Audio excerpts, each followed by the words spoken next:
Arab Bedouins' prophecy. From millennium past, there were two types of Arabs, city dwellers and Bedouins. Bedouins are nomads. They travel through the vast deserts and are constantly on the move.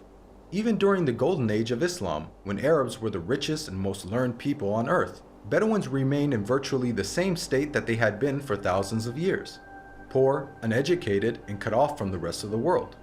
Yet Muhammad, peace be upon him, foretold that these Arab Bedouins of his region would one day compete with one another in the construction of tall buildings. "Now tell me of the last hour," asked the man. The Prophet replied, "That you see the barefoot, unclothed Bedouins competing in the construction of tall buildings."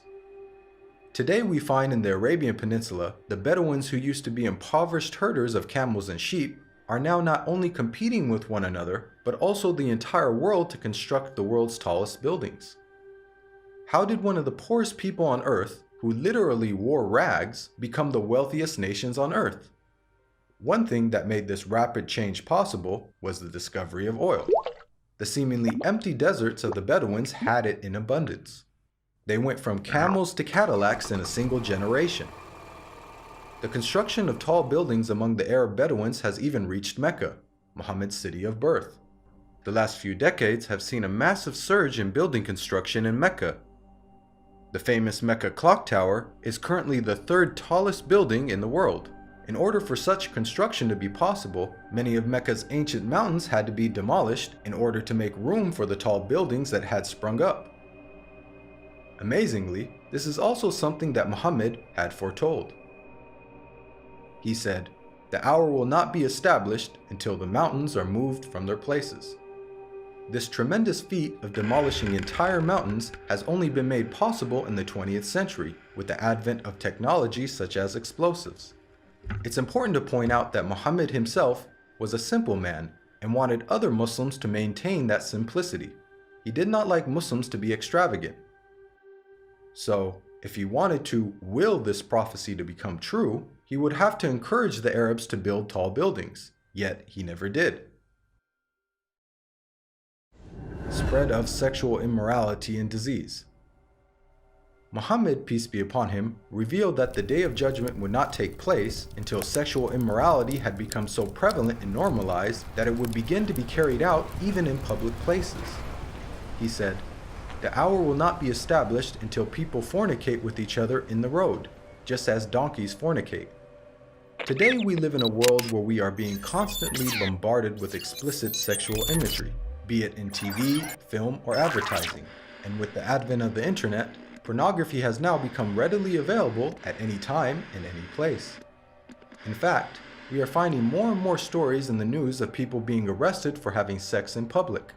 And an interesting side note is that the Prophet Muhammad, peace be upon him, described what will be the consequences of such widespread sexual immorality.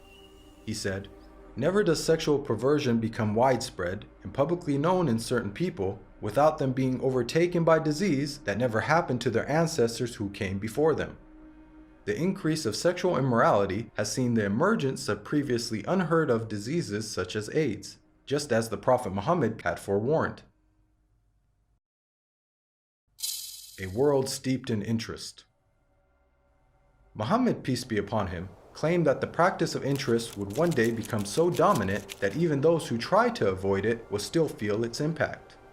He said, "A time will come upon mankind when they will consume interest. Whoever does not take from it will be afflicted by its dust." This clearly describes the state of the world economy today. In the modern world, it is almost impossible to avoid dealing with, or at the very least being impacted by, interest. Just think about how many people have interest-bearing bank accounts and buy things using credit cards. Even if one somehow manages to avoid dealing in interest directly, almost every aspect of our lives is impacted by it. Central banks influence the purchasing power of our money, and virtually every country in the world, even those considered to be wealthy, are drowning in interest-based debt. The financial system even suffered a global collapse in 2008, a disaster which had plunged the world into economic turmoil, the consequences of which will be felt for generations to come. What makes this prediction amazing is that the financial state of the world over the last century is unique in history. At the time of Muhammad, Finance was based on commodities with intrinsic value, such as gold and silver coins. Gold and silver have been used as the most common form of currency throughout history. The use of paper money with no intrinsic value, along with the massive debt and interest that it has resulted in, is a phenomenon of modern finance, and not something that could have been easily guessed by Muhammad over 1400 years ago. The defeat of Rome and the conquest of Persia. During the Battle of the Trench, where Muhammad, peace be upon him, and his followers were under siege by their enemies, being outnumbered 3-1 and staring in the face of certain defeat, the Prophet made some bold predictions. He said, "God is most great. I have been given the keys of Syria. By God, I can see its red palaces at the moment. God is most great. I have been given Persia. God is most great. I have been given the keys of Yemen." At that moment, Muhammad had made the astonishing claim that the Muslims would not only take the lands of Yemen and Syria, much of which was under the occupation of the Roman Empire, but that they would also defeat the mighty Persian Empire. Historically, Muhammad's companions saw this prophecy fulfilled before their very eyes, as they went on to defeat the Romans and conquer Persia. What are the odds that the Muslims, who lacked economic and military strength, could topple the superpowers of the world in such a short span of time? The astonishing way that the Muslims defeated the superpowers captured the world by surprise. As historian Barnaby Rogerson explains, you have to remember that the two great superpowers were the Byzantine Empire, i.e. the Eastern Roman Empire, and Sassanid Persia. They were the dominant superpowers. If you're putting it in a modern parlance, it's a bit like the Eskimos taking on the United States of America and Russia. No rational person would have ever conceived of such a possibility. The sentiment is echoed by historians who cannot explain how Islam became such a dominant force so quickly.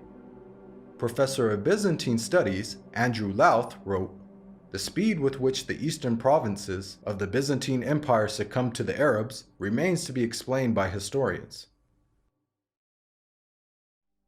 Prevalence of writing. Many of us take for granted the ability to read and write, and the abundance of books that are available in the modern age. However, for the people of the past, illiteracy was the norm, and books were very scarce. Muhammad, peace be upon him, was born into a society in which very few people could read or write.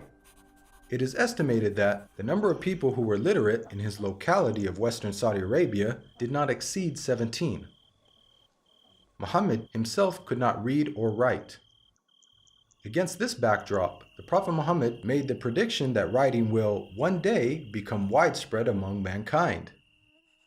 He said, "Ahead of the hour, the pen will prevail." The Arabic word used for pen here is qalam, which also carries the wider meaning of writing. This perfectly describes our world today, in which it is the norm for people to read and write, and there is an abundance of books, newspapers, and magazines. This has only been made possible thanks to 15th century technological advances, such as printing that took place over 800 years after Muhammad's prophecy. And with the advent of the internet, writing is spreading even more. Anybody with a computer or smartphone now has access to millions of books with just the click of a finger. It's quite powerful that Muhammad, who could neither read nor write, prophesied the spread of reading and writing. The greening of Arabia's deserts. The Prophet Muhammad, peace be upon him, made a bold prediction about the future state of Arabia. He said, "The hour will not begin until the land of the Arabs once again become meadows and rivers." This narration anticipated the greening of Arabia's extensive dry desert environment. As recently as 1986, there was little to no farming in the region. However, over the last 30 years, these deserts have been transformed to grow grains, fruits, and vegetables, thanks to techniques such as center pivot irrigation. This is a process that pumps water to the surface from deep underground reserves, some of which date back to the last ice age 20,000 years ago. Now put yourself in the position of a person living in 7th century Arabia. This region hosts some of the most extensive sand and gravel deserts in the world, with very little rainfall. Could anyone inhabiting such a harsh environment ever rationally conceive of the possibility that one day there would be a plentiful supply of water and abundant crops? This prophecy also makes a claim about the ancient past. Note the words of Muhammad, "The lands of the Arabs once again become meadows and rivers." By saying once again, he is implying that at one stage in their history, the deserts were lush with vegetation and life, and that they will be returning to this former state. Geologists now know that the Arabian Peninsula was, indeed, once filled with meadows and rivers in ancient times. Modern archaeological discoveries have uncovered a number of fossils and conclude that once upon a time, the Arabian Peninsula was much greener and wetter, just as Muhammad had revealed. The rapid spread of Islam and the decline of the Muslims. Muhammad, peace be upon him, predicted that the Islamic civilization would reach both east and west. He said, "God folded the earth for me, and I saw its east and west, and the dominion of my nation will reach as far as the earth was folded for me." History bears witness to the fact that Islam spread rapidly, both east and west, just as Muhammad boldly had foretold. At the time, this was a geographic expansion the likes of which the world had never witnessed. The Islamic Empire was the largest the world had ever seen. The Prophet Muhammad not only informed us about the spectacular rise of the Muslims, he also foretold their decline. He said, "The nations will call each other and set upon you, just as diners set upon food." Someone then asked, "Will it be because of our small number that day?" The Prophet Muhammad replied, "Rather, on that day you will be many, but you will be like the foam on the river." Here we can see that Muhammad prophesied the dire circumstances in which the Muslims would find themselves. He explained that a day would come in which the Muslims would be large in number, but in such a state of weakness that other nations would invite one another to set upon them. The analogy of Muslims being eaten as a meal was given, which emphasizes just how helpless they would become.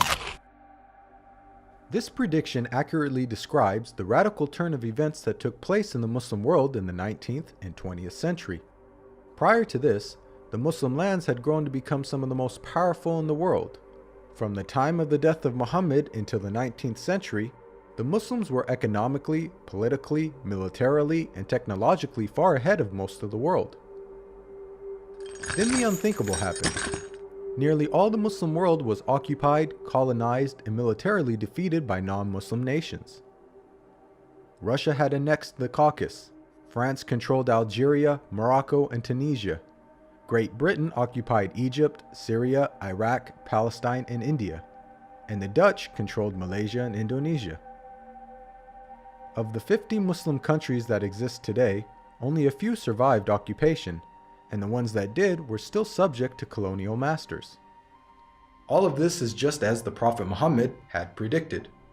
At the time, there was an estimated 200 million Muslims, representing 12.5% of the world's population. But their considerable numbers could do nothing to prevent the defeat by their rivals. They were weak like the foam on a river. Again, just as Muhammad had foretold. If we reflect on this prediction, it is quite counterintuitive. If this prediction was guesswork, then it would have made more sense to state that the Muslims would be diminished in number and that would be the cause of their weakness. Yet Muhammad predicted the exact opposite. A paradoxical situation of the Muslims being vast in number but very weak. And it came true. Historically speaking, when religions lose their influence on the world stage in such a way, it is usually followed by a stagnation or decline in the number of their followers. Yet Muhammad foretold the exact opposite with regards to the religion of Islam. He said that it would continue to grow in terms of the number of followers, to the extent that it would eventually enter every household. He said, "This matter will certainly reach every place touched by night and day. God will not leave a house or residence, except that God will cause this religion to enter it." Today we are witnessing this prophecy unfold before our very eyes. Islam is currently the fastest growing religion in the world, with nearly 1 in 4 people on earth being a Muslim, and is forecasted to be the world's largest religion by the year 2070. This is despite Islam being constantly attacked by the media, the colonization of Muslim lands, and the many wars that have been waged in the Muslim world.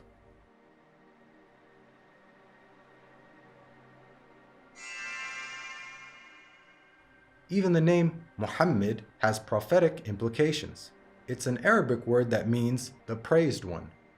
The Quran states how Muhammad's remembrance will be raised. We elevated your mention for you. Since this verse was revealed over 1400 years ago, the Prophet Muhammad, peace be upon him, has been the most praised person in history. Today, not a second goes by without a minaret somewhere in the world publicly proclaiming the time for prayer and saying, أشهد أن محمدًا رسول الله.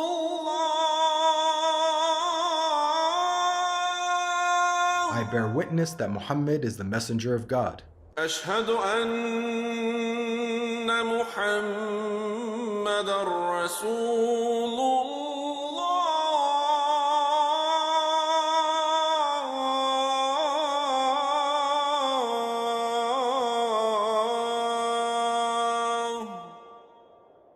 Moreover, the name Muhammad is consistently the most popular name given to newborns across the globe.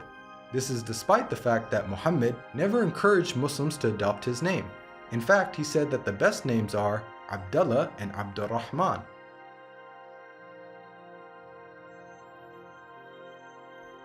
Now, we've analyzed a number of the Prophet Muhammad's prophecies, which were made over 1400 years ago, and have seen how he has accurately foretold many things.